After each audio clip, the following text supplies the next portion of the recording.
அனைவருக்கும் வணக்கம். இன்னைக்கு டிசம்பர் 11ஆம் தேதி வியாழக்கிழமை. இந்திய செஸ் கிராண்ட் மாஸ்டர் விஸ்வநாதன் ஆனந்தோட பிறந்த தினம் என்று உலக புகழ்பெற்ற செஸ் கிராண்ட் மாஸ்டர்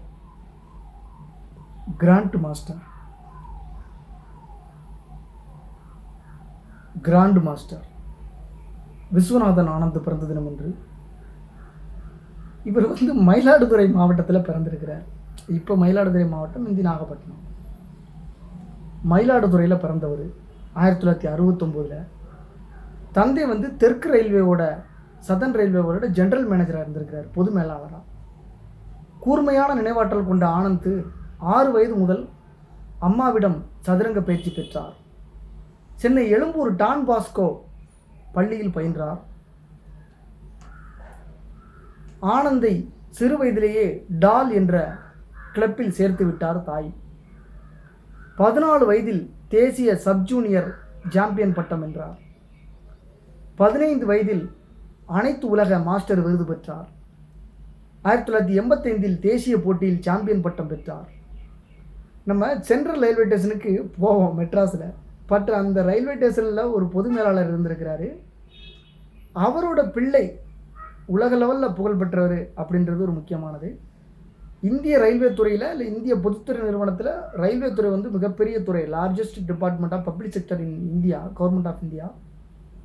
ஆனால் அது கவர்மெண்ட்டு கிடையாது.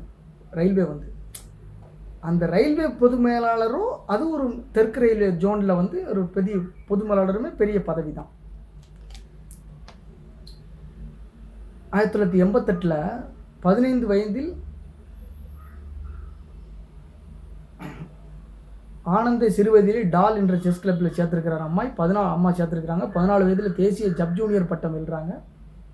15 வயதில் மாஸ்டர் விருது பெற்றாங்க, அனைத்துலக மாஸ்டர் விருது. 1985 தேசிய போட்டியில் சாம்பியன் பட்டம். பெரிய லட்சக்கணக்கில் சம்பாதிக்கிற ஒரு குடும்பம் அவங்க அப்பா. அவனோட பையன் பெரிய ஆளாக வர்றதெல்லாம் இங்கே ஒரு பெரிய விஷயமே இல்லை. சாப்பாட்டுக்கே வழி இல்லாமல் தற்கொலை செஞ்சுக்கலாம், அந்த மாதிரி பல சூழ்நிலைகளில் இருந்து சாப்பிட காசு கேட்குறதுக்கு கூச்சப்பட்டு வருத்தப்பட்டு அவமானப்பட்டு ஒரு கூனி குறுகி நிற்கிற கைவிடப்பட்ட ஒரு மாணவனோ ஒரு மாணவியோ சாப்பிட்றதுக்கு வேறு வழி இருக்குன்னு சொல்லிட்டு அன்னச்சத்திரங்களை தேடி போய் கோயில்களில் சாப்பிட்டு இந்த மாதிரி பல்வேறு வகையான இடங்களில் சாப்பிட்டு நம்மளுக்கு சாப்பாடு கிடச்சிச்சின்னு சொல்லிட்டு அதுக்கடுத்து சிந்திச்சு தங்க இடத்த எங்கேயோ ஒரு பாதுகாப்பான இடத்துல தங்கி, ஆண்கள் கூட எங்கேனாலும் தெருவில் படுத்துக்கலாம், ஆனால் பெண்கள் அதை தாண்டி எங்கேயோ ஒரு இடத்துல தங்கி யாரையோ நம்பி அதை தாண்டி தனக்கு விருப்பப்பட்ட ஒரு துறையில் பயணித்து முன்னுக்கு வருது மிகப்பெரிய ஒரு சாதனை நிகழ்வு. அதுதான் மிகப்பெரிய சாதனையை ஒழிஞ்சு இவர் பண்ணதெல்லாம் பெரிய ஒரு சாதனை என்னையை பொறுத்தளவு கிடையவே கிடையாது. இருந்தாலும் இது ஒரு மதிப்புமிக்க ஒரு குறிப்பிடத்தக்க ஒரு சாதனையாக இருக்கிறது. அதனால நம்ம அவரை பற்றி பேசுகிறோம். அரச வீட்டு மக குதிரைக்காரன் லவ் பண்ணுற மாதிரி அப்படி ஒரு முற்போக்கான ஒரு முற்போக்குன்னு சொல்கிறத விட ஒரு மலைக்கும் மடுவுக்கான வேறுபாட்டில்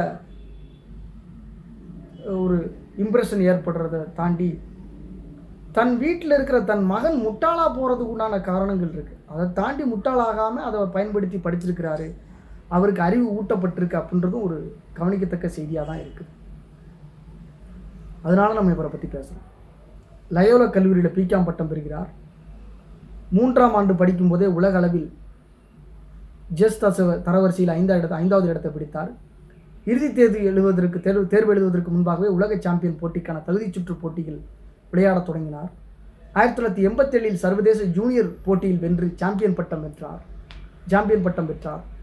இதன் மூலம் இப்பட்டத்தை வென்ற முதல் இந்தியர் என்ற பெருமை பெற்றார். கோவையில் 1988 நடந்த சர்வதேச போட்டியில் வென்று இந்தியாவின் முதல் கிராண்ட் மாஸ்டர் ஆனார். கோயம்புத்தூரில் தான் முதல் கிராண்ட் மாஸ்டராக இருக்கார். சர்வதேச போட்டிக்கு 1991 முதலாக தகுதி பெற்றார். 1995 அரையிறுதி வரையும் 1996 PCA உலக சாம்பியன் போட்டியில் இறுதிச் சுற்று வரையும் முன்னேறினார். சுவிட்சர்லாந்தில் 1997 நடந்த ஃபிடே அப்படின்ற ஃபிடே உலகப் போட்டியில் இறுதிச் சுற்று வரை சென்றார்.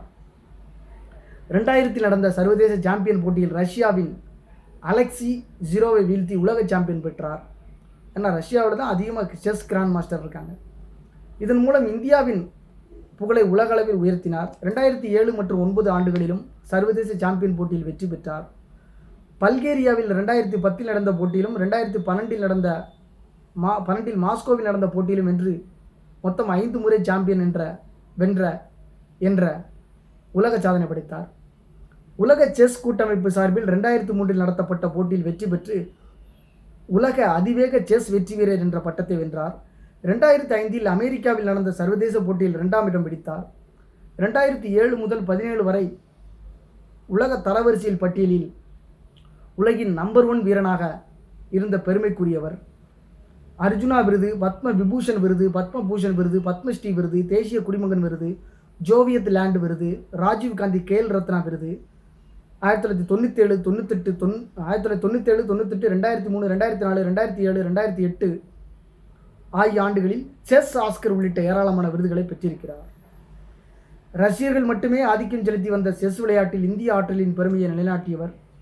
செஸ் ரசிகர்களால் விசி என்று அன்புடன் அழைக்கப்படும் உலக சாதனை வீரரான விஸ்வநாதன் ஆனந்த் தனது வெற்றி பயணத்தை இன்று வரை தொடர்ந்து வருகிறார் என்பது குறிப்பிடத்தக்கது. நன்றி, வணக்கம்.